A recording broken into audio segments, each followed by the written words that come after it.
There lived once upon a time in the land of Merigliano a poor woman called Marcella, who had 6 pretty daughters, all as upright as young fir trees, and an only son called Antonio, who was so simple as to be almost an idiot. Hardly a day passed without his mother saying to him, "What are you doing, you useless creature? If you weren't too stupid to look after yourself, I would order you to leave the house and never to let me see your face again."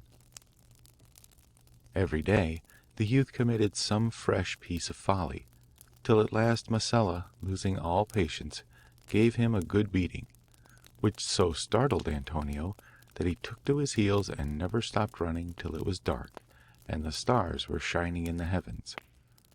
He wandered on for some time, not knowing where to go, and at last he came to a cave, at the mouth of which sat an ogre, uglier than anything you can conceive. He had a huge head and wrinkled brow, eyebrows that met, squinting eyes, a flat broad nose, and a great gash of a mouth from which 2 huge tusks stuck out. His skin was hairy, his arms enormous, his legs like sword blades, and his feet as flat as ducks. In short, he was the most hideous and laughable object in the world. But Antonio, who with all his faults was no coward, and was, moreover, a very civil spoken lad, took off his hat and said, "Good day, sir. I hope you are pretty well. Could you kindly tell me how far it is from here to the place where I wish to go?" When the ogre heard this extraordinary question he burst out laughing, and as he liked the youth's polite manners, he said to him, "Will you enter my service?" "What wages do you give?" replied Antonio. "If you serve me faithfully," returned the ogre, "I'll be bound you'll get enough wages to satisfy you." So the bargain was struck, and Antonio agreed to become the ogre's servant. He was very well treated in every way, and he had little or no work to do, with the result that in a few days he became as fat as a quail, as round as a barrel, as red as a lobster, and as impudent as a bantam cock. But after 2 years the lad got weary of this idle life, and longed desperately to visit his home again. The ogre, who could see into his heart and knew how unhappy he was, said to him one day, "My dear Antonio, I know how much you long to see your mother and sisters again, and because I love you as the apple of my eye, I am willing to allow you to go home for a visit. Therefore, take this donkey, so that you may not have to go on foot, but see that you never say Bricklebrit to him, for if you do you'll be sure to regret it." Antonio took the beast without so much as saying thank you, and jumping on its back, he rode away in great haste. But he hadn't gone 200 yards when he dismounted and called out, "Bricklebrit!" No sooner had he pronounced the word than the donkey opened its mouth and poured forth rubies, emeralds, diamonds, and pearls, as big as walnuts. Antonio gazed in amazement at the sight of such wealth, and joyfully filling a huge sack with the precious stones, he mounted the donkey again and rode on till he came to an inn. Here he got down, and going straight to the landlord, he said to him, "My good man, I must ask you to stable this donkey for me. Be sure to give the poor beast plenty of oats and hay, but beware of saying the word Bricklebrit to him, for if you do, I can promise you will regret it. Take this heavy sack, too, and put it carefully away for me." The landlord, who was no fool, on receiving this strange warning, and seeing the precious stones sparkling through the canvas of the sack, was most anxious to see what would happen if he used the forbidden word. So he gave Antonio an excellent dinner, with a bottle of fine old wine, and he prepared a comfortable bed for him. As soon as he saw the poor simpleton close his eyes, and had heard his lusty snores, he hurried to the stables and said to the donkey, "Bricklebrit," and the animal, as usual, poured out any number of precious stones.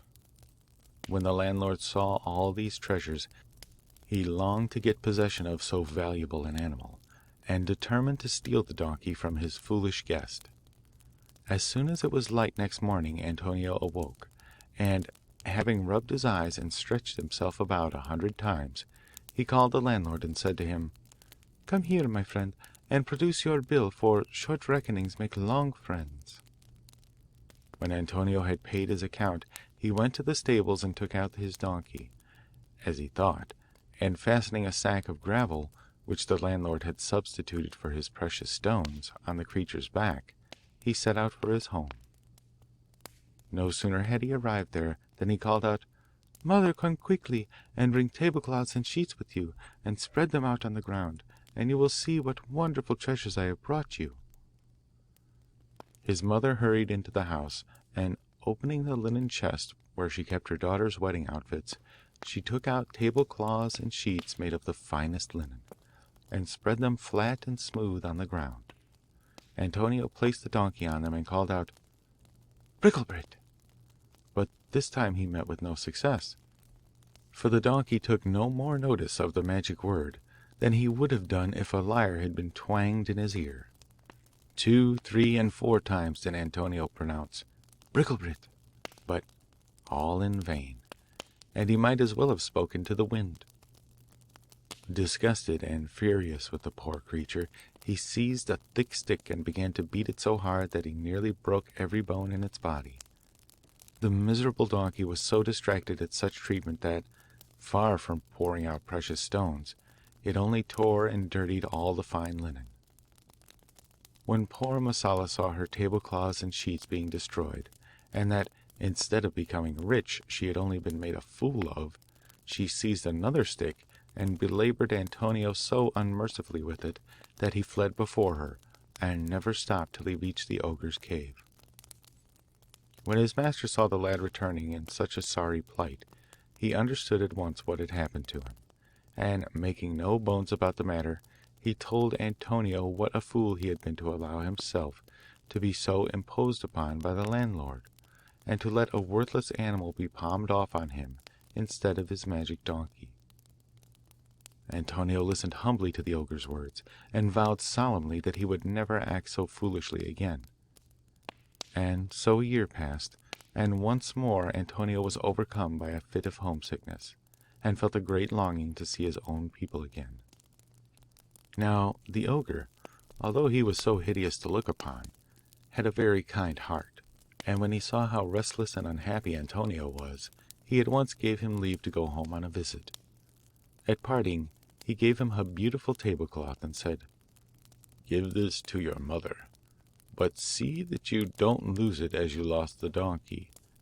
Until you are safely in your own house, beware of saying 'tablecloth open' and 'tablecloth shut.' If you do, the misfortune be on your own head, for I have given you fair warning." Antonio set out on his journey, but hardly had he got out of sight of the cave than he had laid the tablecloth on the ground and said, "Tablecloth open." In an instant the tablecloth unfolded itself and disclosed a whole mass of precious stones and other treasures. When Antonio perceived this he said, "Tablecloth shut," and continued his journey. He came to the same inn again, and, calling the landlord to him, he told him to put the tablecloth carefully away, and whenever he did not to say "tablecloth open" or "tablecloth shut" to it. The landlord, who was a regular rogue, answered, "Just leave it to me. I will look after it as if it were my own." After he had given Antonio plenty to eat and drink, and had provided him with a comfortable bed, he went straight to the tablecloth and said, "Tablecloth open." It opened at once, and displayed such costly treasures that the landlord made up his mind on the spot to steal it. When Antonio awoke next morning, the host handed him over a tablecloth exactly like his own, and, carrying it carefully over his arm, the foolish youth went straight to his mother's house and said, "Now we shall be rich beyond the dreams of avarice, and need never go about in rags again, or lack the best of food." With these words he spread the tablecloth on the ground and said, "Tablecloth open." But he might repeat the injunction as often as he pleased. It was only waste of breath, for nothing happened. When Antonio saw this he turned to his mother and said, "That old scoundrel of a landlord has done me once more, but he will live to repent it, for if I ever enter his inn again I will make him suffer for the loss of my donkey and the other treasures he has robbed me of." Marcella was in such a rage over her fresh disappointment that she could not restrain her impatience, and turning on Antonio she abused him soundly, and told him to get out of her sight at once, for she would never acknowledge him as a son of hers again. The poor boy was very depressed by her words, and slunk back to his master like a dog with his tail between his legs. When the ogre saw him, he guessed at once what had happened. He gave Antonio a good scolding and said, "I don't know what prevents me smashing your head in, you useless ne'er-do-well. You blurt everything out, and your long tongue never ceases wagging for a moment. If you had remained silent in the inn, this misfortune would never have overtaken you, so you have only yourself to blame for your present suffering."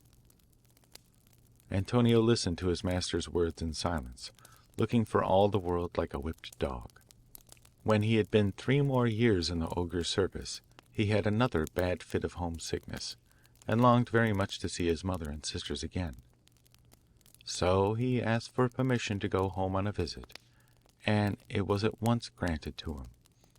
Before he set out on his journey, the ogre presented him with a beautifully carved stick and said, "Take this stick as a remembrance of me, but beware of saying 'Rise up, stick,' and 'Lie down, stick,' for if you do, I can only say I wouldn't be in your shoes for something." Antonio took the stick and said, "Don't be in the least alarmed. I am not such a fool as you think, and know better than most people what 2 and 2 make." "I am glad to hear it," replied the ogre, "but words are women, deeds are men. You have heard what I said, and forewarned is forearmed." This time Antonio thanked his master warmly for all his kindness, and started on his homeward journey in great spirits. But he had not gone half a mile when he said, "Rise up, stick." The words were hardly out of his mouth when the stick rose and began to rain down blows on poor Antonio's back with such lightning-like rapidity that he had hardly strength to call out, "Lie down, stick." But as soon as he uttered the words the stick lay down, and ceased beating his back black and blue. Although he had learnt a lesson at some cost to himself, Antonio was full of joy, for he saw a way now of revenging himself on the wicked landlord. Once more he arrived at the inn, and was received in the most friendly and hospitable manner by his host. Antonio greeted him cordially and said, "My friend, will you kindly take care of this stick for me? But whatever you do, don't say 'Rise up, stick.' If you do, you will be sorry for it, and you needn't expect any sympathy from me." The landlord, thinking he was coming in for a third piece of good fortune, gave Antonio an excellent supper, and after he had seen him comfortably to bed, he ran to the stick, and calling to his wife to come and see the fun, he lost no time in pronouncing the words, "Rise up, stick." The moment he spoke the stick jumped up and beat the landlord so unmercifully that he and his wife ran screaming to Antonio, and waking him up pleaded for mercy. When Antonio saw how successful his trick had been, he said, "I refuse to help you unless you give me all that you have stolen from me, otherwise you will be beaten to death." The landlord, who felt himself at death's door already, cried out, "Take back your property, only release me from this terrible stick." And with these words he ordered the donkey, the tablecloth, and other treasures to be restored to their rightful owner. As soon as Antonio had recovered his belongings, he said, "Stick, lie down," and it stopped beating the landlord at once. Then he took his donkey and tablecloth, and arrived safely at his home with them. This time the magic words had the desired effect, and the donkey and tablecloth provided the family with treasures untold. Antonio very soon married off his sister, made his mother rich for life, and they all lived happily ever after.